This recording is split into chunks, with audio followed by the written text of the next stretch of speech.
BJP नेता बाबुल सुप्रियो ने TMC का दामन थाम लिया है। तृणमूल कांग्रेस यानी कि ममता बनर्जी का दामन थाम लिया है बाबुल सुप्रियो ने। आपको बता दें कि जुलाई में ही उन्होंने बीजेपी छोड़ने का ऐलान किया था और उसके बाद बीजेपी को छोड़कर टीएमसी में वो शामिल हो गए हैं।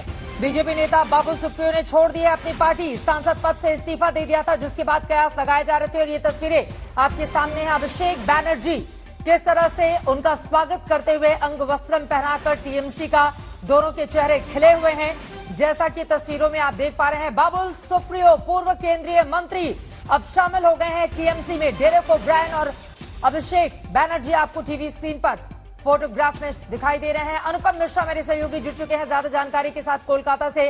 अनुपम, आखिरकार जिस बात के कयास लग रहे थे कि बीजेपी छोड़ने के बाद कहां जाएंगे बाबुल सुप्रियो, टीएमसी का दामन थाम लिया है उन्होंने, और क्या जानकारी मिल रही है?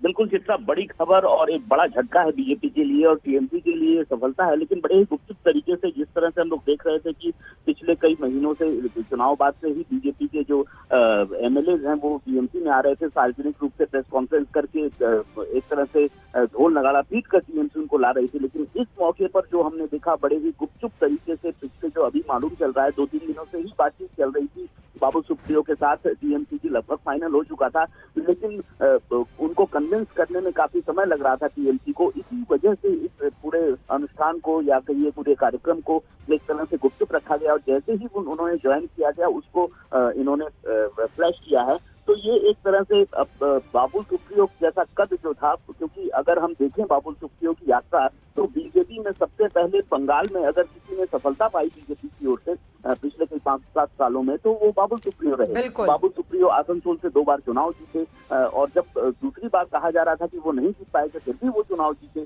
तो ऐसे में बाबुल सुप्रियो का योगदान बीजेपी में काफी बड़ा था, उनको बड़ा कद मिला, बड़ा पद मिला। और ऐसे में जब उन्होंने जुलाई महीने में पार्टी छोड़ी तब उन्होंने ये साफ किया था कि वो किसी पार्टी में नहीं जा रहे हैं, इसलिए शायद किसी को गुंजाइश नहीं थी कि वो टीएमसी ज्वाइन करेंगे। लेकिन टीएमसी में उन्होंने ज्वाइन कर दी है और टीएमसी की ओर से ये प्रयास जारी था, क्योंकि उनके जैसा कद अगर बंगाल बीजेपी छोड़कर टीएमसी में आता है तो ये टीएमसी की भारी सफलता है, बड़ी सफलता है, ये बड़ा झटका है बीजेपी। बिल्कुल, वो महत्वपूर्ण सिंगर, प्लेबैक सिंगर के तौर पर उनकी पहचान रही है। उनकी अपनी एक अलग फैन फॉलोइंग है। आसनसोल से 2 बार लगातार वो जीते, 2014, 2019 और उसके बाद लगातार उनका कद बीजेपी में बढ़ता हुआ चला गया। और मुझे याद है पहले वैसे सांसद से जो पहली ही बार जीते और तुरंत भारतीय जनता पार्टी के मंत्रिमंडल में शामिल हो जाते हैं, इस तरह से बीजेपी में उनका कद बढ़ता हुआ चला गया। लेकिन हाल ही में हम सब ने देखा था अनुपम, जब उन्होंने भारतीय जनता पार्टी छोड़ी, सांसद पद से इस्तीफा दिया, तो उन्होंने कहा कि राजनीति में वो सिर्फ सेवा के लिए आए थे और वो काम कर नहीं पा रहे थे। तो क्या वो सेवा टीएमसी के जरिए करेंगे?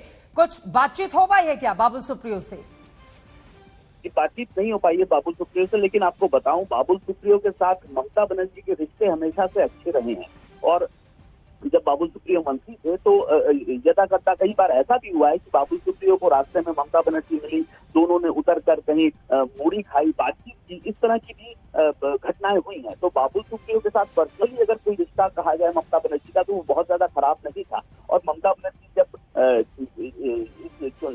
विधानसभा चुनाव में जीत के आई, जब उनसे सवाल किया गया था कि आप किसको लेंगे क्योंकि बहुत लोग आना चाहते हैं, तब उन्होंने एक बात कही थी कि जिन लोगों ने पर्सनली मेरे ऊपर अटैक नहीं किया है या जिनके साथ अच्छे संपर्क हैं उनको लिया जाएगा। तो इस कड़ी में बाबुल सुप्रियो का नाम आ रहा है। हालांकि बाबुल सुप्रियो लगातार आलोचना जरूर करते रहे, टीएमसी को टीएमसी लिखते रहे बार बार, तो ये टीएमसी अब इतनी अच्छी कैसे हो गई ये बाबुल सुप्रियो को जरूर बताना होगा। और राजनीति में अक्सर इस तरह की बातें होती रहती हैं, लेकिन ये जो हुआ है ये बड़ा अप्रत्याशित है और एक तरह से सभी को चकित करने वाला है।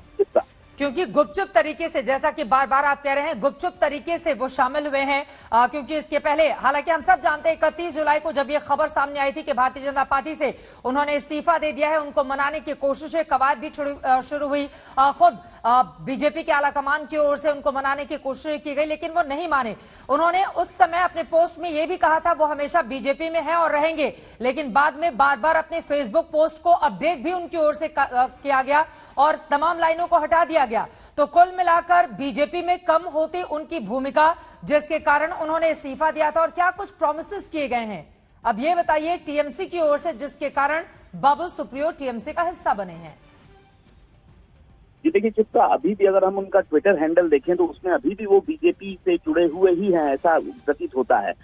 तो ये जो निर्णय है बाबुल का, ये बहुत पहले से बातचीत चल रही हो ऐसा नहीं है।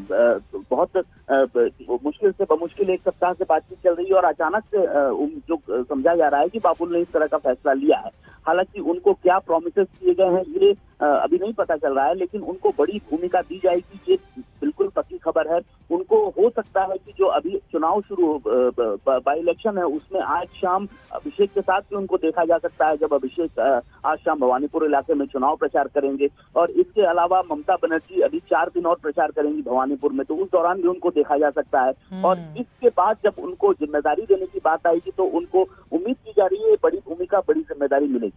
मैं चाहूंगी अनुपम जरा राजनीतिक करियर के बारे में बताइए, क्योंकि बाबुल सुप्रियो बार बार इस बात का जिक्र करते रहे कि किस तरह से बाबा रामदेव के साथ एक प्लेन के भीतर उनकी मुलाकात होती है, उसके बाद बीजेपी में शामिल होने की बात सामने आती है, भारतीय जनता पार्टी में शामिल किया जाता है। 2014 का वो चुनाव लड़ते हैं बंगाल आसनसोल से, आसनसोल की सीट वो जीत जाते हैं। 2019 में फिर चुनाव लड़ते हैं, वो जीत जाते हैं, केंद्रीय मंत्रिमंडल में उनको शामिल किया जाता है। हालांकि फिर बाद में विधायकी का चुनाव भी लड़ाया गया था और टीएमसी के दिग्गज मंत्री के सामने टॉलीगंज से उनको चुनाव लड़ाया गया। हालांकि वो हार जाते हैं। बाद में जब केंद्रीय मंत्रिमंडल से उनकी छुट्टी कर दी जाती है, जिसके बाद वो नाराज हो जाते हैं और फिर बीजेपी से इस्तीफा दे देते हैं। कयास लग रहे थे कि टीएमसी का दामन जल्द ही वो थाम सकते हैं और आखिरकार यही हुआ। आज तक बांग्ला जानून सब खबर सবার আগে। সাবস্ক্রাইব করুন আজ তক বাংলা, বেল আইকন প্রেস করতে ভুলবেন না।